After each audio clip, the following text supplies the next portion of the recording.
Queridos, presta atenção, eu vou fazer hoje aqui uma abordagem mais histórica e bem básica para alguns irmãos. É a mesma mensagem que eu preguei na segunda-feira agora na cidade de Cássia, interior de Minas Gerais.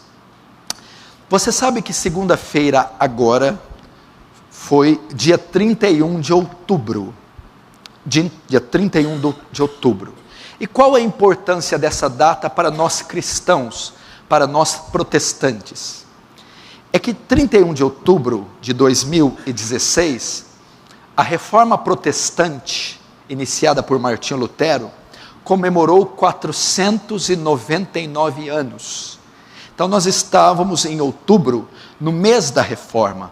Nós estamos no ano de 499 anos da Reforma Protestante. E no ano que vem, 2017, a Reforma Protestante completará meio milênio, 5 séculos, 500 anos.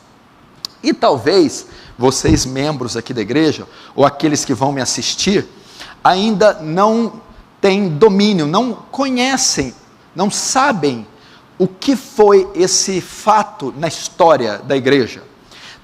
Ainda não conhecem basicamente o que foi a Reforma Protestante. Por que foi necessário a Reforma Protestante? O que quer dizer a palavra reforma? O que quer dizer a palavra reforma? Por que foi necessário 499 anos atrás a reforma ser feita? A palavra reforma basicamente tem o sentido do quê? Reforma, reformar, trazer de novo a forma, dar de novo a forma, trazer novamente a forma aquilo que perdeu a forma. Isso é reforma, trazer de novo a forma. E por que é necessário uma reforma? Só é necessário uma reforma quando se ocorre uma deforma. O que é a deforma? É aquilo que perde a sua forma. Foi deformado, se deformou, perdeu a sua forma. Aquilo que perde a sua forma, deforma, faz-se necessário haver uma reforma, trazer de novo a forma. Mas antes que haja uma deforma, é necessário que haja uma forma. Uma forma. O que é forma? Identidade, formato, perfil, padrão. Então, antes de haver a Reforma Protestante, a igreja primeiro teve uma forma. A igreja nasceu. E quando é que a igreja tem forma? Quando é que a igreja tem identidade? Você sabe que no período intertestamentário, que é o período que vai de Malaquias a Mateus, de Malaquias, o último profeta, o último livro do Novo Testamento, até Mateus, com a vinda de João Batista, foi um período mais ou menos de 400 anos, sem Deus enviar um profeta, sem Deus falar com o homem. Nesse período de ano aí, de Malaquias a Mateus, o império que predominava era o império greco-macedônio, de Alexandre o Grande. Com a morte de Alexandre o Grande, o império se dividiu com seus 4 generais, os Ptolomeus e os Seleucidas. Até que, nesse interim, outro império começa a crescer, nascer e crescer, e passa a dominar o mundo, o Império Romano. E depois de 4 séculos, de Malaquias a Mateus, o Messias então nasce, vem à terra, sob o governo do império predominante na terra, na época, o Império Romano. Jesus nasce de uma virgem, cumprindo todas as profecias dos profetas do Antigo Testamento, e ele cresce e inicia o seu ministério, instaura seu reino com poder e autoridade, morre na cruz, cumprindo toda a justiça de Deus, ressuscita ao 3º dia, e fica um período de 40 dias na terra, com o corpo glorificado, ressurreto. E ele, antes de subir, dá uma missão aos seus discípulos, a tarefa da grande comissão, e faz-lhes uma promessa: recebereis poder, virtude, ser mesmas testemunhas, ficar em Jerusalém, até que do alto sejais revestidos de poder. ele estava fazendo uma menção também do cumprimento de outra profecia, séculos antes dele, a profecia de Joel. E há de ser que nos últimos tempos, nos últimos dias, derramarei do meu espírito sobre toda a carne. Em Atos capítulo 2, ocorre o quê? A descida do Espírito Santo, na festa de Pentecostes. O que é Pentecostes? É uma festa que acontecia 50 dias depois da Páscoa. Por isso o termo penta, 50, Pentecostes. Então é uma festa que celebrava os primeiros frutos, as primeiras colheitas. Nesse período dessa festa judaica, Pentecostes, é onde o Espírito Santo desce. E ali inicia as primeiras conversões.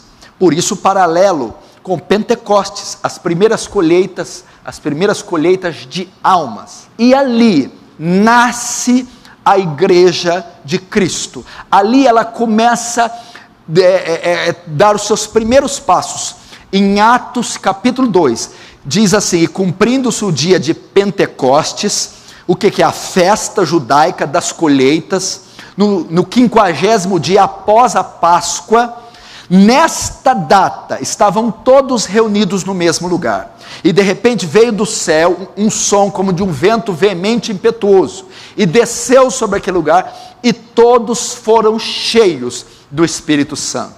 Ali nasce a igreja de Cristo. Ali ela nasce com a descida do Espírito Santo sobre aqueles irmãos. No verso 42 do mesmo capítulo, diz: e perseveravam unânimes na doutrina dos apóstolos, na comunhão, na oração, no partir do pão, e todos comiam junto em casa, com alegria e singeleza de coração, caindo na graça do povo e louvando a Deus, e o Senhor acrescentava todos os dias o número daqueles que havia de ser salvos.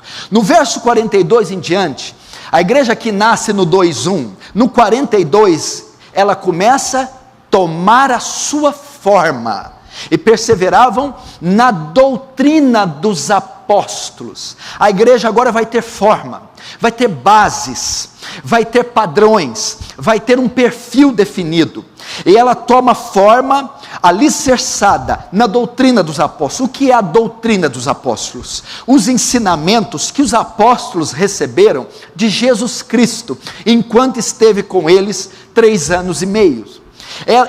Ele ali instaura o seu reino, e junto com o reino dá a constituição do reino. Ele eleva o padrão da lei, ele dá um entendimento mais profundo da lei, ele doutrina os seus apóstolos. Então os apóstolos posteriormente vão ensinar os conversos, vão ensinar a igreja com aquilo que receberam do Senhor. Isso é denominado a doutrina dos apóstolos, os fundamentos, as bases da fé cristã, as bases da igreja cristã. A igreja precisa de uma pedra para ser fundada, ela é Cristo. Ela precisa de tijolos, os apóstolos e os demais conversos. Em Atos capítulo 9, a igreja continua tomando a sua forma, ela continua a crescer, mas em Atos capítulo 9, ocorre a conversão de um homem da Cilícia, um fariseu de fariseu, da tribo de Benjamim, discípulo de Gamaliel. Saulo tem um encontro com o Senhor indo a caminho de Damasco. Ali ele se converte. Levanta-se então o homem que vai ser responsável pela teologia da igreja, o homem que vai ser responsável por escrever a espinha dorsal da teologia, Paulo. Ele escreve as suas epístolas, que são todas de caráter doutrinário, sendo Romanos e Efésios as mais profundas. Agora a igreja vai concluir a sua forma doutrinária e teológica. Ela toma a sua forma. Ela agora vai ser fundada na justificação somente pela fé. Um homem pode ser justificado, perdoado seus pecados somente pela fé. Atos capítulo 4:12 diz que só tem um nome embaixo do céu, qual devemos ser salvos: Jesus Cristo. E Paulo vai mostrar que a salvação é por meio da graça, não pode ser obtida pela observância da lei, porque é evidente que pela lei ninguém será justificado pelas obras da lei. Então, ao escrever os Efésios, ele vai dizer Pela graça sois salvos, por meio da fé. Isso não vem de vós, é dom de Deus, não vem de obras, para que ninguém se glorie. Então a igreja toma a sua forma, ela tem fundamento, ela tem doutrina, ela tem teologia, ela tem pastor, ela tem mestre, ela tem evangelista. Ela toma a sua forma, ela nasce em Atos 2, em Atos 42 ela inicia a sua forma com a doutrina dos apóstolos, com a conversão e os escritos de Paulo, ela chega no seu ápice e ela tem a sua forma bem definida doutrinariamente. No capítulo 8 de Atos, no final dos 7, uma grande perseguição se inicia sobre os discípulos. Então o primeiro mártir da igreja tem nele a figura de Estevão. A igreja então é dispersa por causa dessa perseguição, e ela vai sair dos limites de Jerusalém, e começa a pregação na Judéia, em Samaria. Então a igreja começa a crescer, a igreja começa a crescer em todo o perímetro do Império Romano. Aí vem Paulo convertido, que já está fundando, já está escrevendo a base teológica da igreja. Ele então começa com as suas viagens missionárias, o grande bandeirante da fé, e agora ele vai propagar o evangelho para toda a bacia do Mediterrâneo. Ele vai começar a plantar igrejas na Ásia Menor, ele vai começar a plantar igreja em Tessalônica, Bereia, Antioquia da Psídia, Antioquia da Síria, ele vai plantar igreja em Colossos. Então ele começa a disseminar. Em 40 anos a igreja se infiltrou por todo o Império Romano. Ali a igreja nasceu, a igreja está forte, a igreja está poderosa, a igreja está grande, a igreja está firme, a igreja tem forma, a igreja ela está cheia de teor, a igreja está cheia de conteúdo bíblico e teológico. Paulo é morto no ano 60 a 64 a mando de Nero, e os demais apóstolos vão morrendo. Nero é imperador presente, Nero é considerado um homem louco, um assassino. Contudo, a igreja continua crescendo, até que chega Domiciano, no ano 90. O último membro do colégio apostólico vivo é João, que está preso na ilha de Patmos, e vai fechar o cânon das escrituras com a revelação do Apocalipse. Até nesse momento, a igreja crescia, era grande, era poderosa, estava avançando e sendo plantadas igrejas em todo o território, quer judeu, quer gentílico. João também morre de morte natural, e começa então o período da patrística, onde a igreja segue crescendo. Policarpo de Esmirna, Irineu de Lyon, Inácio de Antioquia, João Crisóstomo, e eles continuam. E nesse período, até o final do século III, onde a igreja sofre a sua maior perseguição, se eu não me engano por Sétimo Severo, é onde a igreja se expande mais, e ela cresce, ao ponto de Tertuliano dizer: o sangue da igreja, o sangue dos mártires, é semente da igreja. Até no final do século III, a igreja de Cristo está saudável, está crescendo, está forte, está com toda a sua forma.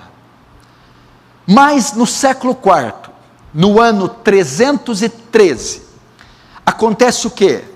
Constantino é o imperador, e numa das suas batalhas ele tem uma visão, onde Cristo dá a ele vitória sobre o outro imperador, Magêncio. Por causa dessa vitória, ele decreta a religião oficial do império, o cristianismo. Neste período, a igreja começa a perder a sua forma, no início do século IV, no ano 313. Ele decreta a religião oficial do império, o cristianismo, juntando Estado e igreja, tornando-se chefe do Estado e chefe da igreja. Aí então dá início uma deforma. Começa então a se introduzir no seio da igreja um paganismo. E práticas da cultura greco-romana, começam-se elementos da cultura greco-romana, começam a ser inseridos nos elementos de culto. Nós temos aí então no século VII, no início dele, no ano 607, o imperador Focas declara O bispo de Roma, bispo universal. Dá início aí a uma das maiores heresias da igreja, o papado romano. Nasce o papado romano. E a igreja vai numa crescente de heresia e desvio da verdade. Ela vai se paganizando, até chegar no século XII. Dá início ao período chamado período das trevas e dá início à Inquisição, o Tribunal do Santo Ofício, a caça às bruxas. Torturas são promovidas pela Igreja Católica, mortes são promovidas, chacinas, morticínios, infanticídios, em busca dos hereges. Pessoas são condenadas a morrer na fogueira, morrerem afogadas, serem torturadas com vários instrumentos de tortura, cujos quais apenas uma pequena porcentagem a Igreja Católica liberou para que soubéssemos o que ela fazia. Então você nota que nesse período a Igreja de Cristo vai perdendo a sua forma. É isso que aconteceu, para que você saiba. Até o ano 300, a Igreja de Cristo permanecia saudável, com lutas, com heresias entrando, sim, com dificuldades, perseguição, martírio, mas ela ainda estava fundada na boa doutrina, nas sãs doutrinas, nas santas escrituras. Elas ainda guardavam os evangelhos, as cópias dos evangelhos, as cópias dos escritos de Paulo, estavam sendo transferidas de gerações para gerações. Mas na conversão de Constantino, vai começar uma deforma. E o que é basicamente uma deforma? A igreja vai perder a sua característica, ela vai perder a sua característica doutrinária, heresias vão se instalando, elas perdem os fundamentos nos quais foram fundadas, e então começa a se tornar uma igreja pagã, uma igreja herética, comprometendo o seu estado, a sua membresia. E eu vou ler aqui para você a evolução dessas heresias até o período de Lutério, que é onde se fez necessário uma reforma. Note, eu estou falando da reforma protestante. E o que quer dizer reforma? Trazer de novo a forma. A igreja teve a sua forma, mas ela depois de um tempo começou a perder a sua forma, começou a se deformar. E eu vou listar aqui para você, numa ordem crescente, a evolução das heresias católicas romanas. Na verdade, o catolicismo não pode ser chamado catolicismo, porque a palavra católica quer dizer universal. É a igreja de Cristo espalhada em todo o mundo. Então, a igreja é católica, mas ela não é romana. O que você vê aí quando você ouve igreja católica romana, na verdade é romanismo. Você deve chamar de romanismo. Então veja, por exemplo, a evolução das heresias para ver como a igreja foi se distanciando da verdade, como ela perdeu sua forma. No ano 300, iniciou a oração pelos mortos. E no mesmo ano, inicia-se também o fazer o sinal da cruz, o nome do Pai. No ano 320, institui-se a confecção e uso de velas de cera sendo acesas no momento de culto, são adotadas no ano 320. No ano 375, depois de Cristo, a igreja adota a veneração dos anjos, dos santos mortos, e a confecção e uso das imagens. No ano 394, instaura-se a missa, e a missa é feita como celebração diária. No ano 500, os sacerdotes, os padres, começam a vestir-se de forma distinta dos leigos. No ano 593, Gregório I estabelece a doutrina do purgatório. O purgatório é um lugar, como é que é o termo que eu posso usar? Intermediário entre céu e inferno. Um lugar onde a alma vai, e para saber se ela vai para o inferno ou não, ela precisa ficar purgando ali os seus pecados. Então quando morre, nem vai para o céu nem para o inferno, ela fica no lugar intermediário chamado purgatório, e dependendo do que se fizer para ela em terra, orações, missas, ou o pagamento de indulgência, essa alma pode sair do purgatório e ir para o céu, ou se não for feito muito por ela, ela pode sair para o inferno. Doutrina do purgatório com Gregório I, no ano 593, veja que heresias são instaladas progressivamente, e isso que eu estou falando é a igreja de Cristo, não havia outra igreja, essa era a única igreja cristã, e estava inserido todo esse paganismo. No ano 600, o latim é usado nas orações e nos cultos, também imposto por Gregório I. Todas as missas eram feitas em latim, quer você soubesse, quer não. No mesmo ano, no ano 600, orações começam a ser dirigidas para Maria, como coadjutriz e como mediadora e medianeira entre Deus e os homens. Em 607, o papado romano é instaurado. Em 786, culto à cruz, culto às imagens e relíquias autorizadas pelo papado. No ano de 850, a água benta é misturada com um pouco de sal e ela é abençoada por um sacerdote, santificando o local que ela é aspergida. No ano 995 depois de Cristo, o Papa João XV, ele ordena a canonização dos santos. Certas pessoas ou apóstolos eram considerados santos e podiam fazer mediação a partir do ano 998. No ano 1079, instala-se o celibato do sacerdócio. Este foi decretado por Gregório VIII. O que é o celibato? No ano 1079, os padres católicos eram proibidos de se casarem. Então, eles tinham que ser celibatários, não podiam contrair núpcias, nem constituir família. No ano 1090, é instaurado o rosário, a oração mecânica, criada por Pedro o Ermitão. O rosário seria o terço, seria a oração do Padre Nosso e da Ave Maria. Veja o progresso, agora chegamos no ano 1184, que é o século XII, é instituída a Inquisição pelo Concílio de Verona.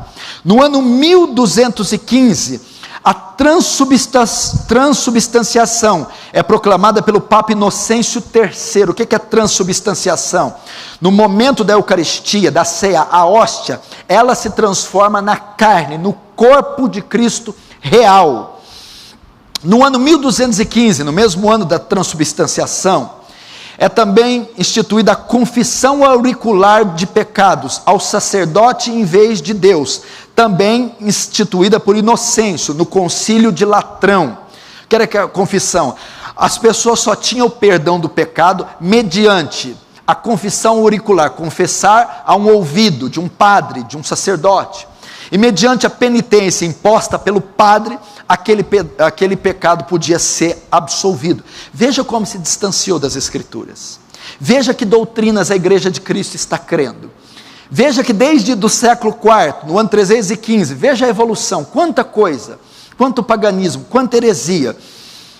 No ano 1229, proibição da Bíblia aos leigos, e colocada no índice de livros proibidos pelo Concílio de Valença. Ou seja, a Bíblia era permitida a sua leitura só para o alto clero, ou só para os sacerdotes e os cardeais. No ano de 1251, foi inventado o escapulário por Simão Stock, um monge inglês. No ano 1414, já no século XV, é proibido ao povo o uso de vinho na comunhão ou na celebração da ceia. Se você notar, a Igreja Católica só faz uso do pão, não faz uso do vinho, e Jesus ordenou que teríamos que comer do seu pão e beber do seu vinho. No ano de 1439, o purgatório é proclamado como um dogma pelo Concílio de Florença.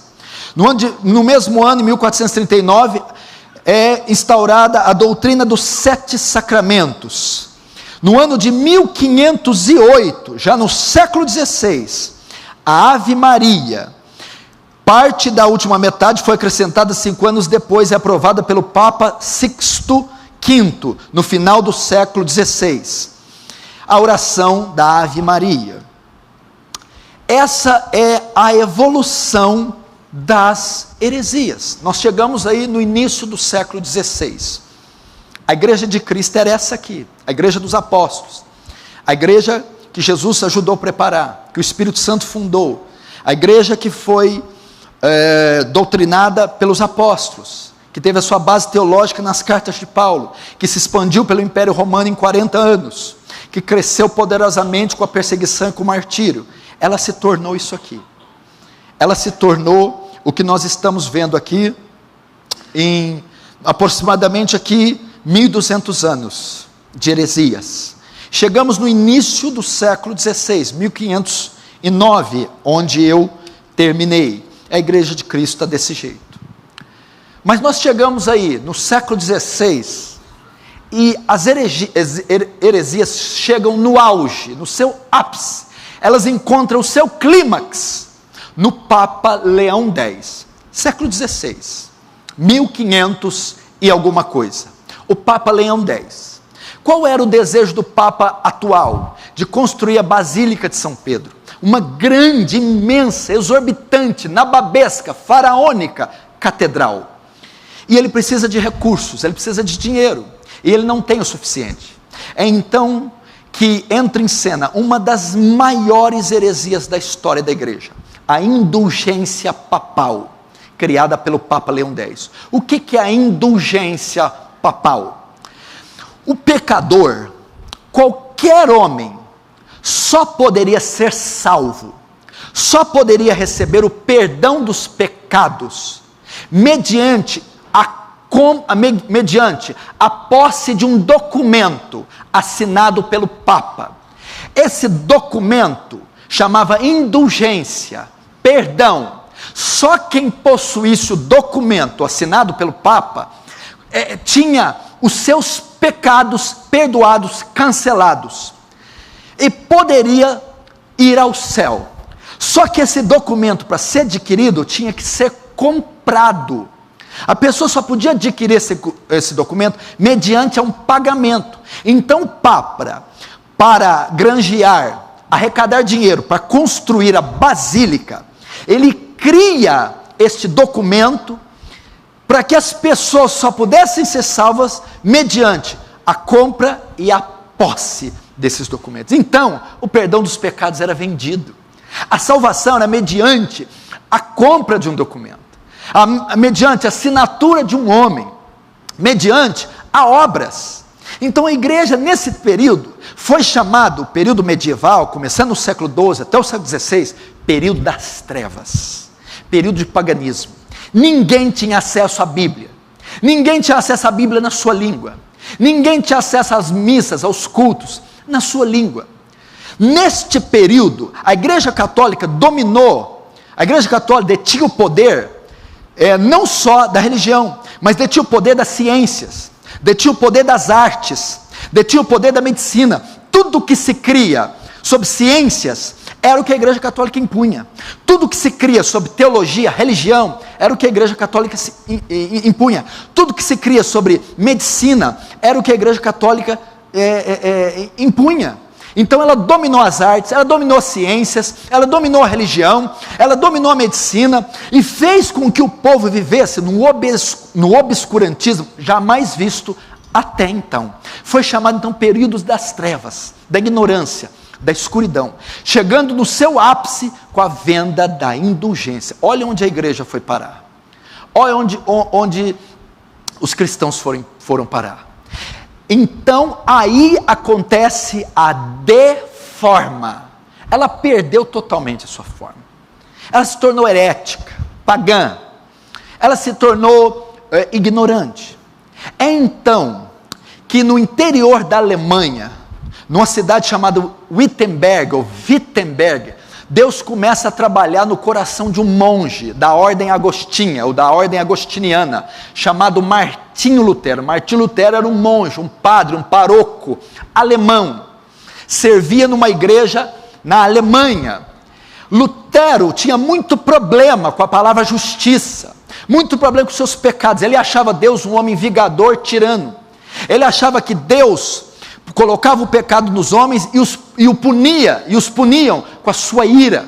Ele odiava a palavra justiça, ele odiava Cristo, achava que ele era um Deus vingador mau, e ele tentava obter a salvação por meio de penitências, por meio de sacrifícios, por meio de flagelação, até que então ele é enviado para Roma para estudar a Bíblia. Ele tem acesso à Bíblia, e ele vai ter um encontro, ele vai se deparar com a obra-prima das Escrituras. A obra-prima do apóstolo Paulo, a carta magna do apóstolo Paulo, a Epístola aos Romanos. E logo no primeiro capítulo, Lutero tem um choque. Capítulo 1, a hora que ele chega no verso 16, ele ouve estas palavras, ele lê essas palavras. Nele, no Evangelho, se descobre a justiça de Deus, de fé em fé, como está escrito, o justo viverá pela fé. Lutero então entende que a salvação é por fé, não é por obras, não é mediante a venda, a compra de um documento chamado indulgência, não é mediante a penitências, romarias, observação de relíquias sagradas. Lutero ali se dá a sua conversão, o seu encontro com Deus, a sua estrada de Damasco. Então, após ler esse documento e estudar as Escrituras, Lutero percebe o desvio da Igreja Católica, o desvio do papado romano, as heresias que entraram. Então, no dia 31 de outubro de 1517, há exatos 499 anos atrás, Lutero vai até a igreja Castelo de Wittenberg e afixa, prega na porta da igreja as suas 95 teses contra a Igreja Católica. Neste ato ousado e enérgico de Lutero, de afixar as 95 teses na porta, dá-se início a um dos maiores movimentos depois da vinda de Cristo na humanidade, a Reforma Protestante. Por que Lutero fez isso? Porque as portas das igrejas, principalmente dessa igreja, que era uma igreja universitária, funcionavam como editais, murais. Então não foi por acaso, ou não foi um ato insano de Lutero. As pessoas, quando queriam publicar uma notícia importante, elas afixavam essas notícias escritas nas portas das cátedras, ou nesses murais. Então, Lutero fez isso, sabendo que aquela igreja era uma igreja universitária, e sabendo que ao fixar essas teses, elas iriam ser propagadas por toda a Alemanha, ser copiadas, imprimidas, e então as ideias de Lutero seriam propagadas em toda a Alemanha e em toda a Europa, e assim foi feito. O que são essas teses? São refutações de Lutero, com base bíblica, contra a venda de indulgências, contra John Tetzel, contra o Papa Leão X, contra esse ato escabroso da venda de indulgências. Então, deste ato de Lutero, de ler Romanos, de entender que a salvação é pela fé, de colar as 95 teses, 95 teorias, refutações contra as heresias da Igreja Católica, nasce um movimento que chamamos Reforma Protestante. O que é a reforma? Qual era a intenção de Lutero? Dar de novo à igreja a sua forma, fazer a igreja voltar para a doutrina dos apóstolos, fazer a igreja retornar para o credo dos apóstolos, fazer a igreja novamente olhar só para as Escrituras. Então o movimento começa na Alemanha. Anos depois, esse movimento vai ganhar mais força com João Calvino, um francês que está em Genebra, junto com Farel, seu companheiro. Ele cria ali com 24 anos, um dos maiores compêndios teológicos de todos os tempos, as Institutas de Calvino, que vão sistematizar a doutrina, que vão sistematizar os credos da igreja. Temos também o outro reformador, o Ulrico Zwinglio, também começa. Outro na Holanda, Zwinglio na Suíça, Calvino e Farel também na Suíça, Erasmo de Roterdã, na Holanda. Então, esses, juntamente com Lutero, vão dar agora corpo à reforma. A reforma começa agora a ter uma teologia sistemática, começa a ter fundamento, começa a ficar forte, e ela conquista toda a Europa. Lutero comparece em 1521, na dieta de Worms, onde Lutero é sentenciado, ele é intimado a comparecer num concílio, a comparecer num tribunal, onde ele é intimado a revogar suas teses, seus escritos contra a Igreja Católica. Lutero Lutero não revoga. Lutero continua insistindo. Ele é excomungado da igreja. Ele é ameaçado de morte. Se esconde num castelo. Se disfarça de um homem chamado Cavaleiro Jorge. E nesse castelo escondido, ele vai traduzir a Bíblia para o alemão. Então, nesse movimento todo, Lutero excomungado, Lutero traduzindo a Bíblia para o alemão, nasce a igreja protestante. A igreja sai da igreja católica. Agora ela tem a Bíblia na sua língua. Agora ela tem doutrina. Agora ela tem reformadores. Agora inicia esse movimento. Isso é a reforma. Trazer de novo a forma. Para você entender melhor a reforma foi sintetizada em 5 pontos. Sintetizada seria resumida. Para você entender qual era a proposta da reforma, qual eram as ideias da reforma em contraponto contra a Igreja Católica. Ela foi sintetizada em 5 pontos. Em latim, sola scriptura, sola fide, sola gratia, solus Christus e soli Deo gloria. Qual que era o resumo da reforma? Somente as Escrituras, somente a fé, somente a graça, somente Cristo e somente a Deus dar glória. Nisso consiste a reforma. Isso era a ideia dos reformadores. Isso para eles é trazer de novo a forma, fazer com que a igreja voltasse a ser saudável, bíblica, santa, poderosa, escriturística, como era quando nasceu em Atos 2 e quando ela foi terminada com as epístolas do apóstolo Paulo. Isso é a reforma protestante. Essa mensagem, ela não é feita para os doutores. Ela é uma mensagem que eu preparei para os leigos, para que tenham uma ideia básica. Quem somos nós? Da onde viemos? Como disse aqui o pastor Marcos Granconato, nós temos aqui no nosso contexto ideias de Lutero. Temos aqui doutrinas de Calvino, doutrinas de Zwinglio. Elas permanecem até hoje, permeadas por toda a igreja cristã, em todo o mundo, desde o século XVI. Então é necessário você saber. Eu vou terminar lendo isso. A reforma foi sintetizada em 5 pontos. O primeiro dele era sola Escritura, somente a Escritura. Uma refutação contra os ensinos da Igreja Católica. Porque os reformadores diziam, somente as Escrituras. Porque a Igreja Católica fazia uso e ensinava ao seu público, aos seus fiéis, as Escrituras, parte delas, com uma interpretação equivocada, suprimida, escondida. Mas eram as Escrituras e também a tradição. A tradição tinha o mesmo valor das Escrituras. Eles ensinavam as Escrituras e também as bulas papais. O que eram bulas? Documentos feitos pelos papas. E esses documentos tinham valor canônico. Eram as bulas e as Escrituras.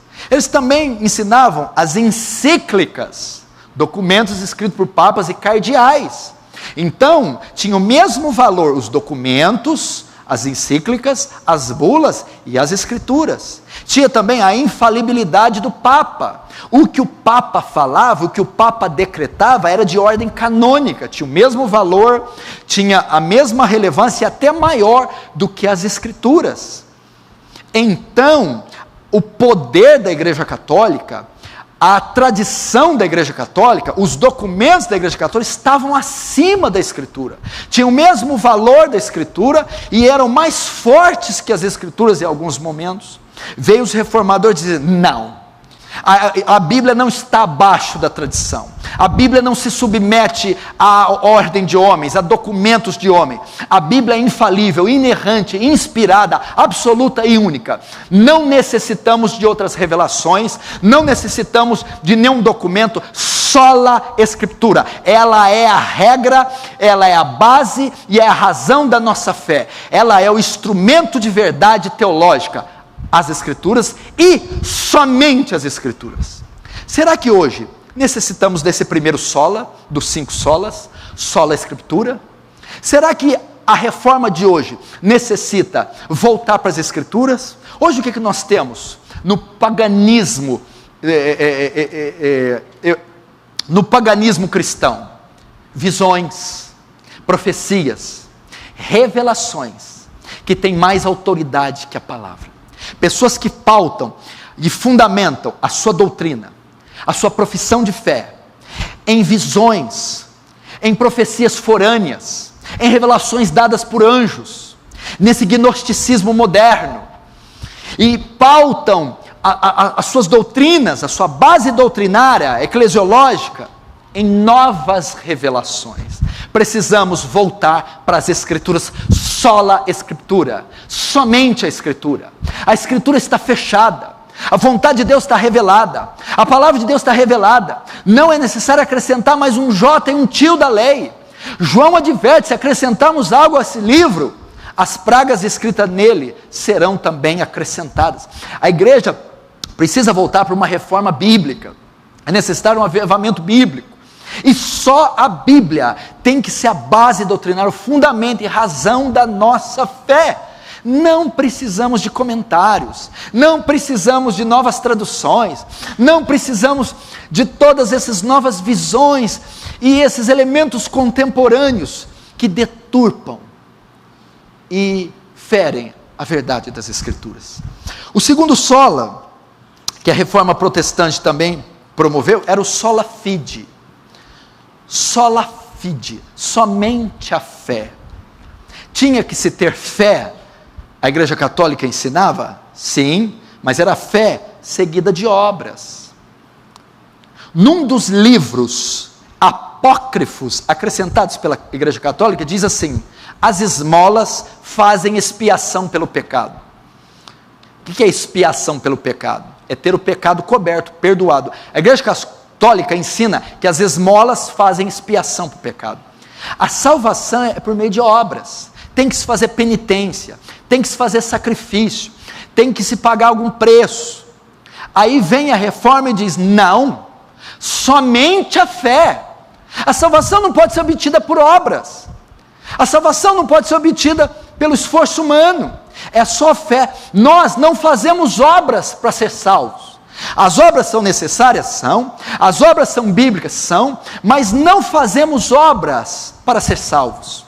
Fazemos obras porque já somos salvos. Não fazemos obras para sermos salvos. Fazemos obras porque já somos salvos. Efésios 2:6-9. Pela graça sois salvos por meio da fé. É por meio da fé. Isso não vem de vós, é dom de Deus, não vem de obras. A salvação não pode ser obtida pelas obras.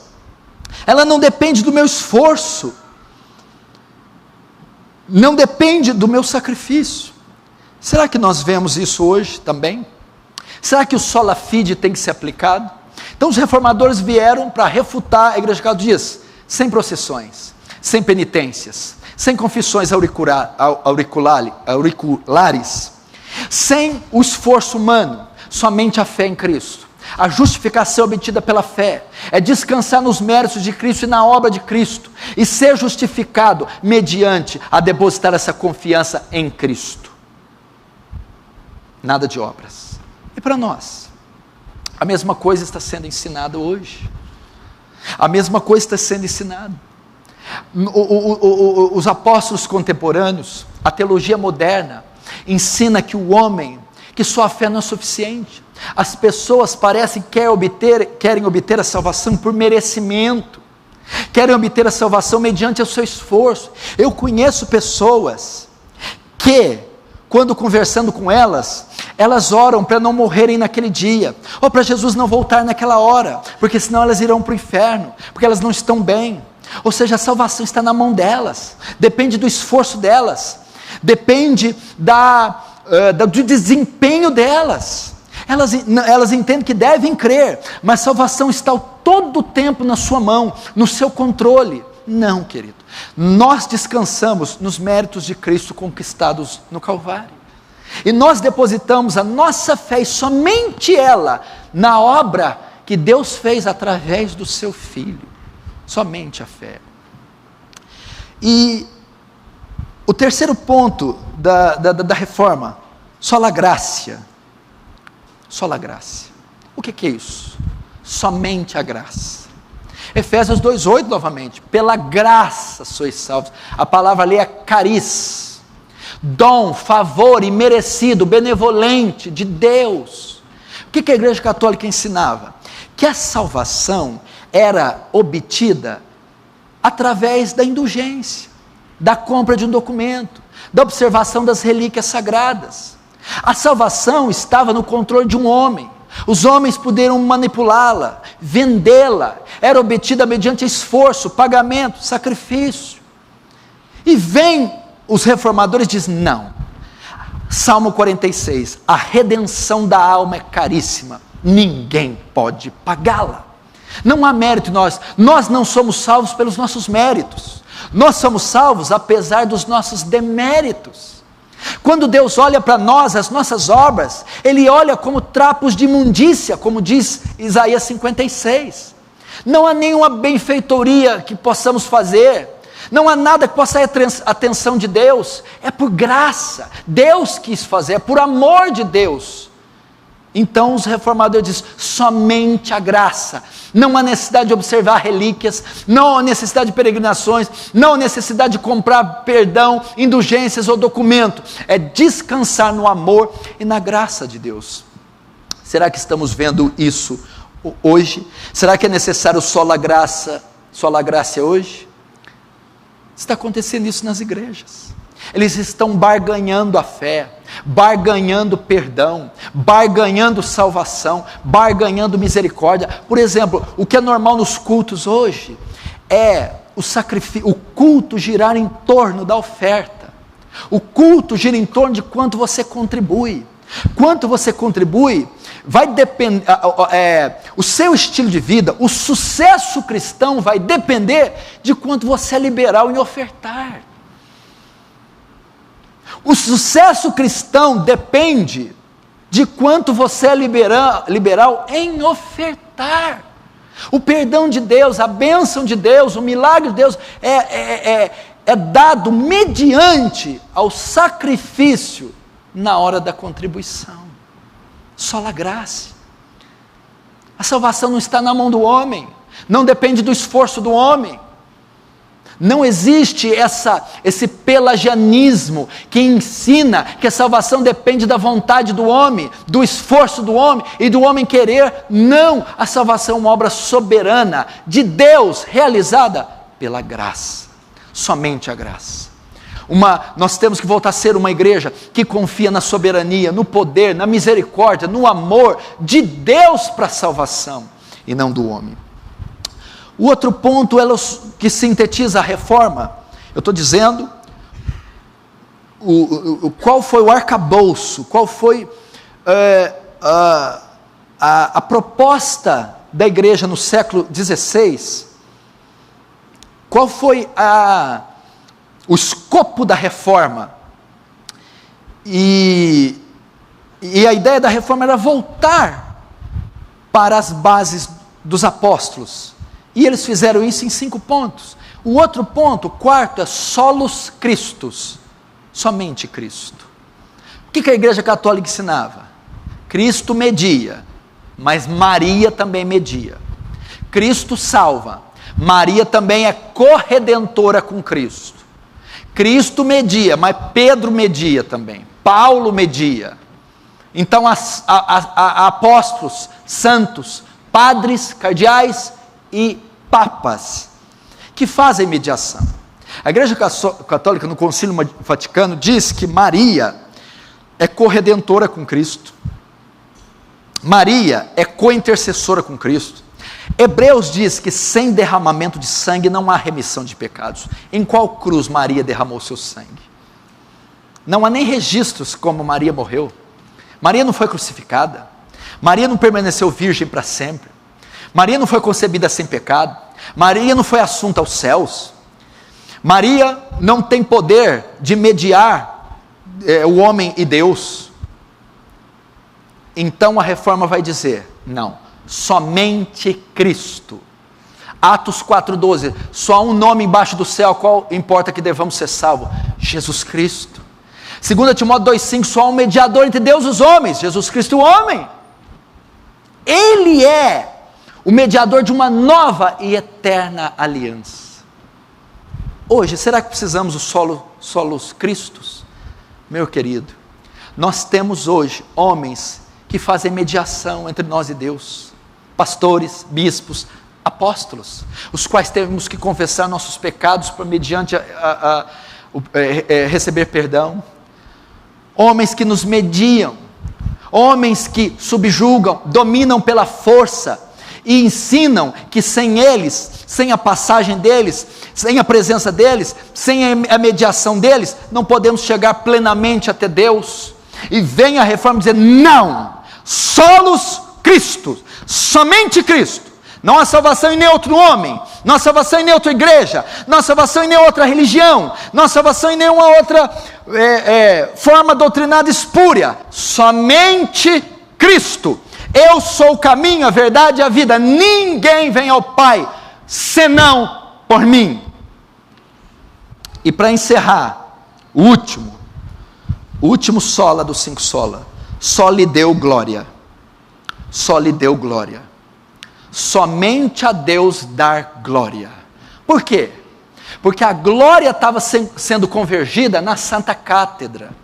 A glória estava sendo repousando sobre a cabeça de Petrus Romanos, Pedro. A glória estava recaindo sobre o vigário de Deus, o substituto de Pedro na terra, o Papa.